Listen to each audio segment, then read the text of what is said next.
오늘 우리에게 주시는 하나님의 말씀 마태복음 5장 9절 말씀이 되겠습니다.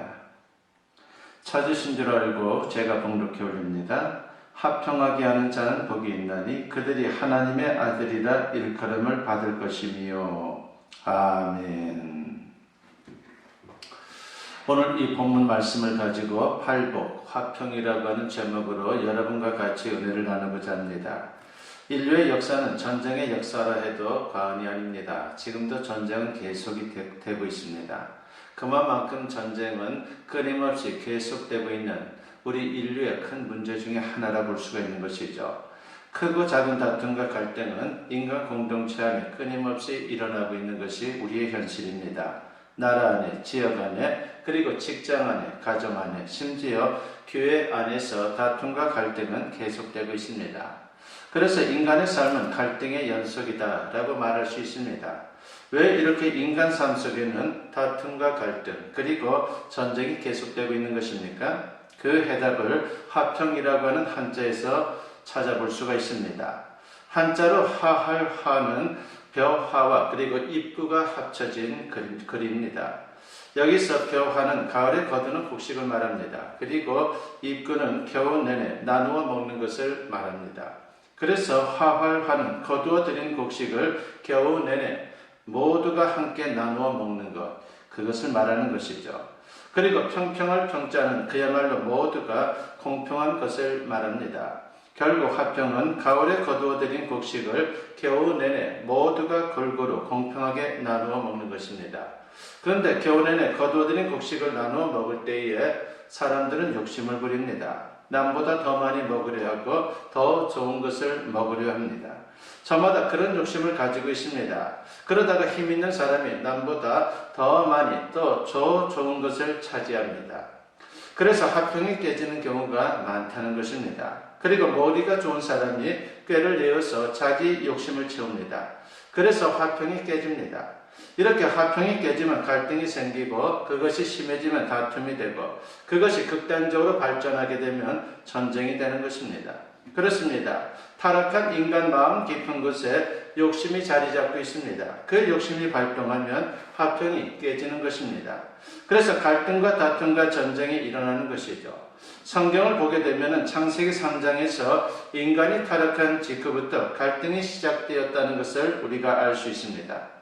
아담과 하와가 선악과를 따먹은 뒤부터 달라집니다. 서로 갈등하면서 마음의 화평이 깨집니다.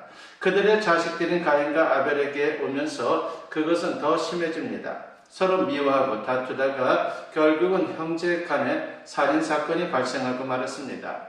그런데 후대로 내려오면서 문제는 더욱 심각해집니다. 본격적인 전쟁이 시작되고 그 전쟁이 끊임없이 일어납니다.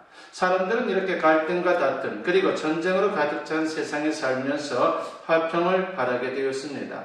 갈등 없는 공동체, 다툼 없는 인간관계 그리고 전쟁 없는 세상에서 사는 것을 소원하게 된 것입니다. 그렇습니다. 이 세상 사람들 모두가 화평을 원하고 있습니다. 그러나 안타깝게도 화평은 마치 유리 그릇처럼 쉽게 금이 가고 깨집니다. 그런데 금이 간 화평, 깨진 화평을 회복하는 일은 너무도 힘들다라고 하는 것이죠. 누구도 화평을 이루기가 쉽지 않습니다. 오늘 본문은 예수님께서 말씀하신 팔복 중에서 7번째에 속해 있는 복입니다. 화평하게 하는 자는 복이 있나니 그들이 하나님의 아들이라 일컬음을 받을 것이며 라고 했습니다. 화평케 하는 사람이 하나님의 아들이라 일컬어지는 복을 받게 된다는 말씀을 주고 있는 것입니다. 화평케 하는 사람을 원어로 풀어보면요, 평화를 만드는 사람, 즉 영어로 말할 때에 피스메이커를 뜻합니다. 여기서 화평케 하는 사람이라고 하는 말은 적극적으로 화평을 만들어내는 사람입니다. 물론 화평을 사랑하고 화평을 지키는 것은 기본입니다. 그러나 여기서 한 걸음 더 나아가서 갈등과 다툼 그리고 전쟁이 일어날 상황에서 화평을 만들어내는 사람, 바로 그 사람이 화평케 하는 사람인 것입니다. 중국 위나라에 송치라고 하는 사람이 있었습니다. 그는 초나라 접경지대에 있는 자그마한 고을에 군수로 부임을 하게 됩니다. 그때 위나라와 초나라 접경지대에 사는 농민들은 모두가 수박과 참외를 길렀습니다. 그런데 두 나라 농민들은 같은 참외, 같은 수박임에도 불구하고 차이가 있었습니다. 위나라 농민들은 열심히 물을 주고 거름을 주면서 농사를 지었기 때문에 그곳에서 나는 수박과 참외는 달고 맛이 있었습니다. 그러나 초나라 농민들은 게을러서 농사에 신경을 별로 쓰지 않다 보니까 초나라 사람들이 기르는 수박과 참외는 같은 수박과 참외이면서도 맛이 없었습니다. 그러던 중에 초나라 농민들은 위나라 농민들을 시기하여 몰래 국경을 넘어와서 위나라 사람들의 수박과 참외밭을 엉망으로 휘젓고 도망을 치는 것이 일쑤였습니다. 위나라 사람들이 아침에 일어나 밭에 나가보면은 간 맺힌 열매와 새순들이 모두 짓밟혀 있는 것입니다. 그들은 고을 군수인 송치를 찾아가서 말했습니다. 이는 분명 초나라 사람들의 짓입니다. 우리가 이대로 당할 수만은 없습니다. 저들이 했던 대로 우리도 초나라에 넘어가서 그들의 밭을 모조리 짓밟고 오겠습니다. 라고 그렇게 말합니다. 주민들의 하소연을 들은 송치는 원한으로 복수하는 것은 결국은 화를 부를 뿐이라고 하면서 한 가지 해결책을 제시합니다. 그들은 그날 밤 송치가 일러준 대로 몰래 국경을 넘어가서 초나라 사람들 밭에 물과 거름을 듬뿍 주고 돌아왔습니다. 그 일은 그 후에도 계속되었습니다. 여러 날이 지나 초나라 사람들이 밭에 나왔다가 누군가가 몰래 자기들 밭에 들어와서 물과 거름을 주었다는 것을 알게 되었습니다. 나중에 초나라 사람들은 위나라 농민들이 그렇게 했다는 것을 알게 되었고 자신들의 행동을 부끄러워했습니다. 시간이 지나 초나라 밭에서 나는 수박과 참외도 달고 맛이 있었습니다. 이 소식은 초나라 왕에게까지 전해졌습니다. 초나라 왕은 위나라에 금은 부하를 보내어서 고마운 마음을 표시하게 되었고 그 뒤로 두 나라는 사이좋은 이웃나라가 되었다라고 하는 그러한 이야기입니다. 그렇습니다. 송치와 같은 사람이 화평케 하는 사람입니다. 갈등과 다툼 그리고 전쟁이 일어날 상황에서 화평을 이뤄내는 사람을 말합니다. 예수님께서 바로 우리에게 이런 사람이 되라고 말씀하고 있는 것입니다. 그래서 우리도 어디에 있든지 화평케 하는 사람이 되었으면 합니다. 그러면 화평케 하는 사람이 되려면 어떻게 해야 합니까? 오늘 본문에서 우리는 두 가지를 생각해 보고자 합니다. 첫째는 새 사람이 되어야 한다는 것입니다. 성경을 보게 되면 우리가 사는 이 땅에는 두 나라가 대립을 하고 있습니다. 하나는 세상 나라이고 또 다른 하나는 하나님의 나라입니다. 통치 차원에서 보면 세상 나라는 공중권세 잡은 사탄이 통치하는 나라이고 하나님의 나라는 하나님께서 통치하는 나라입니다. 백성 차원에서 보면 세상 나라는 옛사람들이 사는 나라이고 하나님의 나라는 새 사람들이 사는 나라입니다. 그리고 특징 면에서 보면 세상 나라에는 갈등, 다툼, 그리고 전쟁이 끊임없이 일어나고 하나님의 나라에는 화평이 가득합니다. 그렇습니다. 화평은 하나님께서 통치하는 하나님의 나라가 이루어질 때에 새 사람, 곧 하나님의 백성들에 의해서 온전히 이루어지는 것입니다. 그래서 화평케 하고자 할 때에 먼저 사람이 변하는 것은 중요합니다. 옛사람이 새 사람으로 변해야 합니다. 그 존재가 변해야 하는 것입니다. 우리가 잘 아는 김욱두 목사님에 관한 일화입니다. 그분은 본시 유명한 깡패였죠. 남들이 다 알아주는 난폭한 사람이었습니다. 그러던 그가 예수님을 믿고 새 사람이 되었습니다. 그는 과거의 지저분한 삶을 다 청산하고 예수님 안에서 새 사람이 되었다는 사실을 주변 사람들에게 알려주고 싶었습니다. 그래서 김익두가 죽었습니다 라고 하는 자신의 부고장을 주변 사람들에게 전하기까지 했습니다. 사람들은 과연 김익두가 변했을까라고 하는 그 의구심을 품고서 일부러 그를 시험해 보기도 했습니다. 어떤 사람은 조심스럽게 그를 향해 작은 돌멩이를 던져보기도 했고 어떤 사람은 좀 더 노골적으로 바가지에다가 찬물을 가득 담아서 그에게 끼얹어 보기도 했습니다. 그러나 김익두 목사는 모든 것을 참고 과거처럼 난폭한 모습을 보이지 않았습니다. 한 번은 이런 일이 있었습니다. 어느 무더운 여름날 목사님은 무학재 고개를 넘어가고 있었습니다. 그 당시만 하더라도 교통수단이 변변치를 않았습니다. 그래서 목사님은 땀을 뻘뻘 흘리면서 오르막길을 올라간 것입니다. 이제 다 올라갔습니다. 땀을 닦으면서 쉬고 있는데 웬 술 취한 청년이 다가오더니 다짜고짜 목사님께 시비를 걸었습니다. 그러더니 무조건 목사님을 두들겨 패는 것입니다.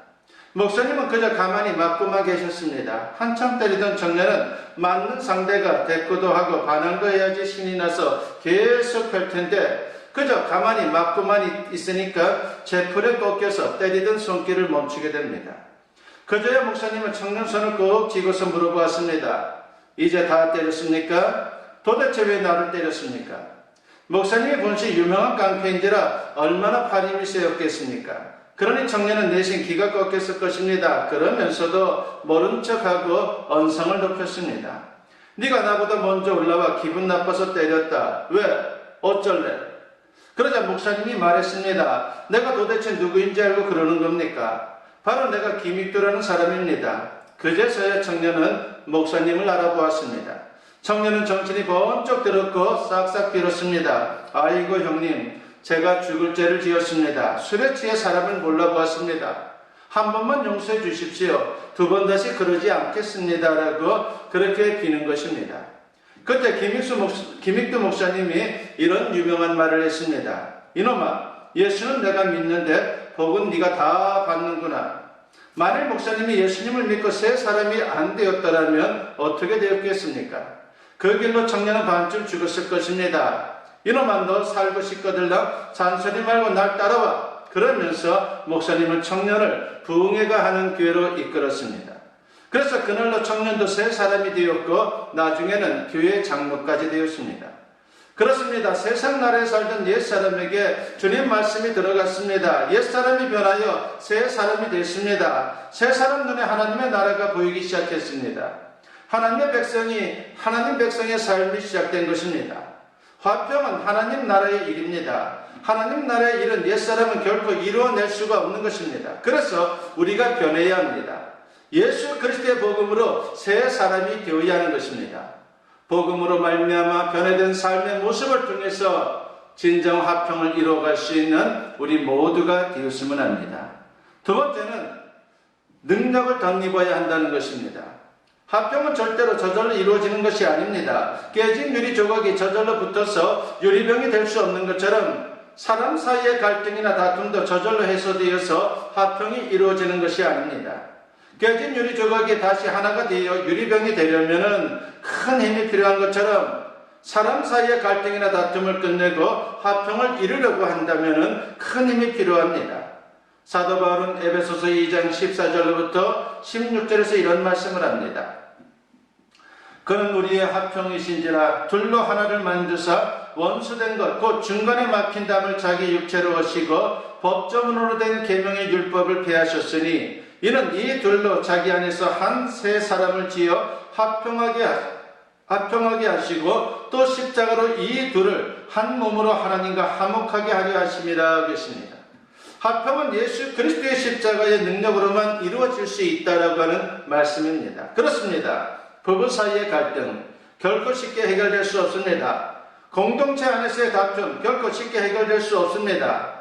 그리고 나라 간의 전쟁 결코 쉽게 해결될 수 없습니다. 한마디로 힘이 없기 때문이죠. 갈등과 다툼 그리고 전쟁을 끝낼 힘이 없기 때문에 이러한 갈등과 분쟁, 전쟁은 계속되고 있는 것입니다. 그러나 우리가 십자가의 능력을 덧입게 되면 그 모든 상황이 달라지는 것입니다. 평화의 기도로 유명한 프란체스코의 이야기입니다. 어느 날 그는 우물에서 물 깃는 여인을 유심히 관찰하게 되었습니다. 여인이 물통에 물을 가득 담은 뒤에 나무 조각을 물 위에 띄운 후에 물통을 쥐고서 가는 것입니다. 그래서 이상하다 싶어서 물었습니다. 왜 물 위에 나무 조각을 띄우고 가는 것입니까? 라고 말입니다. 그랬더니 여인이 대답합니다. 그냥 쥐고 가면 물통이 흔들릴 때마다 물이 출렁거려서 쏟아지죠. 그런데 나무 조각을 얹으면 중심을 잡아주기 때문에 물이 넘치지를 않습니다. 라고 그렇게 답하는 겁니다. 프란체스코는 그 말을 들으면서 영감을 얻었습니다. 마음이 동요되고 출렁일 때에 그 중심에 예수님의 십자가를 띄우면 되겠다라고 생각하게 된 것입니다. 그렇습니다. 마음의 분노와 갈등이 일어나고 마음이 흔들릴 때 십자가의 용서와 사랑을 기억해야 합니다. 그러면 마음에 주님의 평화가 충만히 임할 줄로 믿습니다. 마찬가지로 관계의 분쟁과 냉전이 일어나면 그때 관계의 중심에 십자가를 띄우십시오. 내가 죽고 남이 사는 십자가 정신으로 우리가 무장할 때에 분쟁은 사라지게 될 것이고 화평으로 충만한 그런 세상을 만들어가게 될 것입니다. 세 번째로 우리가 생각해보고자 하는 것은 이렇게 우리가 화평을 이루고 난 뒤에 주님께서 축복을 약속하고 있다는 것입니다. 예수님께서 화평케 하는 사람들에게 특별한 복을 약속했습니다. 바로 하나님의 아들이라 일컬음을 받는다라고 말씀합니다. 마태복음을 보게 되면요, 예수님께서 세 종류의 대상들로부터 하나님의 아들이라 일컬음을 받는 장면이 나옵니다. 첫째는 하나님입니다. 마태복음 3장 17절을 보면 예수님께서 세례받으신 뒤에 하나님께서 이는 내 사랑하는 아들이요 라고 그렇게 말씀을 하십니다. 둘째는 제자들입니다. 마태복음 16장 16절을 보면 베드로가 주는 그리스도시요 살아계신 하나님의 아들이시니다 라고 고백을 합니다. 그리고 세 번째는 이방인들입니다. 마태복음 27장 54절을 보면 백부장이 십자가 밑에서 이는 진실로 하나님의 아들이었도다 라고 고백을 했습니다. 그렇습니다.